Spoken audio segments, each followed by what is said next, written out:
Kemarin saya habis ngobrol sama karyawan saya yang masih muda ya. Mungkin umur 23 atau 24. Dia merasa bahwa dia tersesat dalam kehidupannya. Dia merasa banyak sekali orang yang mengatakan bahwa umur 20-an itu akan menjadi salah satu masa terindah dalam hidup. Jadi sebisa mungkin kita harus bisa menikmati masa 20-an itu. Kenapa? Karena banyak yang menggambarkan bahwa masa 20-an itu adalah masanya kebebasan, kesenangan, dan petualangan. Tapi juga sebenarnya, masa 20-an itu bisa menjadi masa yang membingungkan, penuh ketidakpastian, dan penuh anxiety.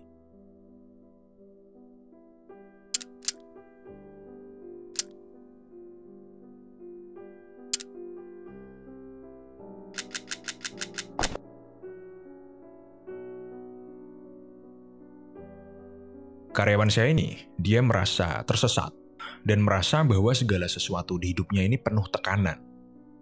Nah, kalau dari pengalaman saya sebagai orang tua, umur 20-an ini, apalagi umur 20-an awal ya, itu memang melelahkan. Karena biasanya, anak muda di umur segini tuh baru pada lulus kuliah, baru pada lagi nyari kerja.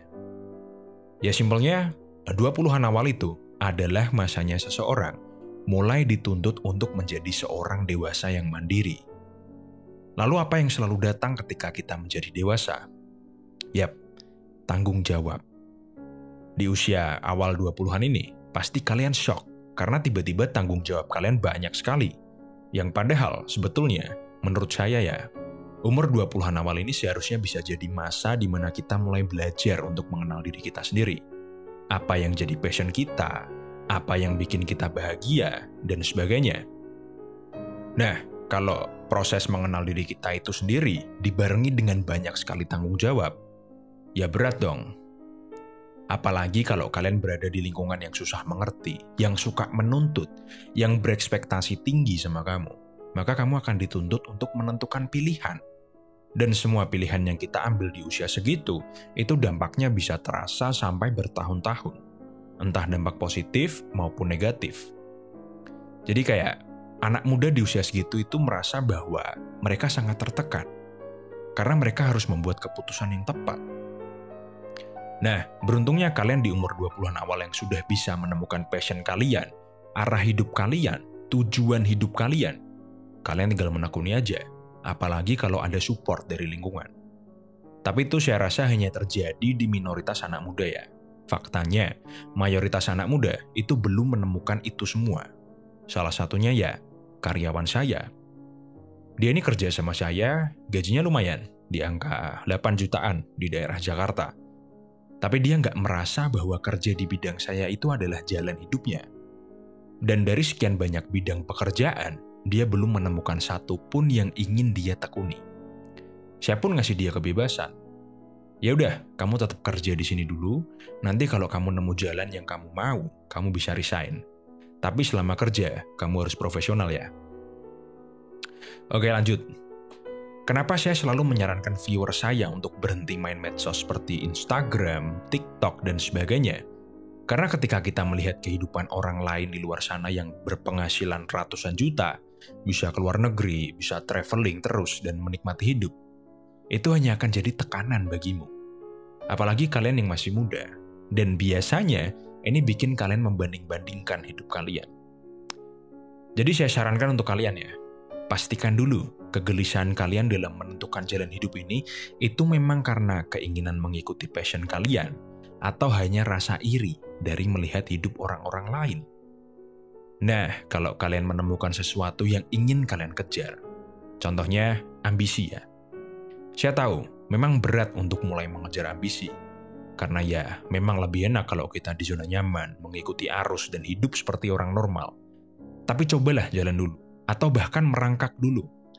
Nanti kalau kalian konsisten, saya yakin kalian akan mulai bisa berlari mengejar ambisi kalian. Ada lagi, kadang di usia 20-an awal, kalian akan merasa tertinggal atau terisolasi. Ketika kalian melihat satu persatu teman kalian itu pergi untuk mengejar karir, pendidikan, atau ambisi mereka. Dan ini memang berat sekali, karena di momen ini kalian akan merasakan bahwa orang itu datang dan pergi di kehidupan kalian. Dan juga akan menemukan bahwa banyak sekali hubungan yang hanya bertahan temporer dan tidak selamanya. Mungkin dulu ada orang yang deket banget sama kalian. Mungkin itu sahabat, mungkin juga pacar. Dan lalu mereka jadi stranger. Dan kalian akan merasa kebingungan. Lalu kalian akan merasa kesepian. Tentu saya pernah melewati apa yang sedang kalian lalui. Dan rasanya memang bajingan. Pada suatu hari hidup saya menyenangkan. Banyak teman, pasangannya baik. Lalu tiba-tiba itu berubah, jadi sepi dan sendirian. Tapi percayalah, mungkin omongan saya akan terdengar seperti boomer ya. Tapi percayalah, kalian akan membaik, kalian akan bisa move on, dan kalian akan bisa kembali merasa hidup lagi. Umur 20-an, apalagi awal 20-an, itu memang fasenya kalian merasa seperti itu. Jadi yang harus kalian lakukan, teruslah belajar, apapun yang kalian suka, sampai kalian menemukan hal yang menjadi passion kalian. Kalau kalian lulusan sarjana hukum, tapi kalian tidak minat ke bidang hukum, kalian minatnya masak, ya udah masak aja. Kalau nggak didukung orang tua, ya nggak masalah, tetap aja belajar masak. Lalu setelah menguasai masak, kalian ternyata kurang cocok, lalu kalian tertarik coding atau desain. Ya udah belajar aja, carilah banyak ilmu, pengalaman dan kesempatan. Entah itu bekerja, belajar ilmu baru, belajar skill baru, nyari hobi baru, ketemu orang-orang baru, atau traveling.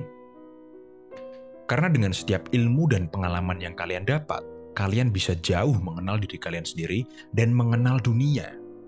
Dan mungkin saja bisa menemukan jalan hidup kalian. Kalau kalian merasa menyerah, bayangkan aja tentang seberapa jauh atau seberapa tinggi potensi kalian. Dulu waktu saya masih 20-an, membayangkan potensi maksimal saya, itu selalu bisa bikin saya lebih disiplin dan tidak mudah menyerah. Dan semoga cara saya dulu bisa work pada kalian. Oh ya, umur 20-an itu bisa jadi masa di mana kita bisa mengambil risiko yang besar. Karena nanti kalau sudah menikah atau sudah berkeluarga, kan kita nggak bisa ya ambil risiko besar.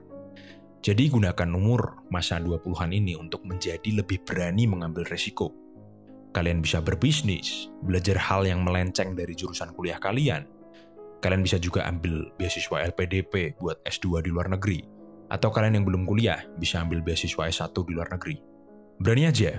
Toh kalau gagal, ya nggak apa-apa. Nah, terus ya, yang sering terjadi di awal 20-an itu, cinta. Di umur segini, kalian pasti lagi bucin-bucinnya atau lagi sange-sangenya. Dan ngomongin cinta atau perasaan untuk usia 20-an awal, ketika kalian mengalami patah hati, ya udah, terima aja. Faktanya, memang orang itu selalu datang dan pergi di kehidupan kita. Tapi percayalah, ketika ada yang pergi, itu akan membuka ruang baru agar bisa diisi oleh orang lain. Terakhir, sebelum saya tutup ya, di dunia ini, itu nggak ada yang sudah langsung tahu hidupnya mau digimanain. Karena faktanya, semua orang, saya, orang tua kalian, dosen kalian, nggak peduli umur berapapun, itu kami juga masih belajar. Seiring berjalannya waktu, seiring kami melangkah, itu kami juga masih belajar. Jadi kalian tidak perlu membanding-bandingkan hidup kalian. Kalian hanya perlu belajar, selalu belajar, dan terus belajar. Dan di dalam perjalanan hidup kalian, pasti akan terjadi patah hati, salah melangkah, kerugian, atau bahkan kehilangan. Tapi itulah hidup. Dan saya harap, apapun yang terjadi di kehidupan kalian, seapes apapun kehidupan kalian, jangan jadikan itu alasan untuk berhenti belajar. Percayalah, ilmu seremeh-temeh apapun itu, pasti akan berguna. Oh ya, dan jangan lupa, nikmati hidup. Oke, sekian dari kuliah kita hari ini. Jangan lupa like, share, dan subscribe.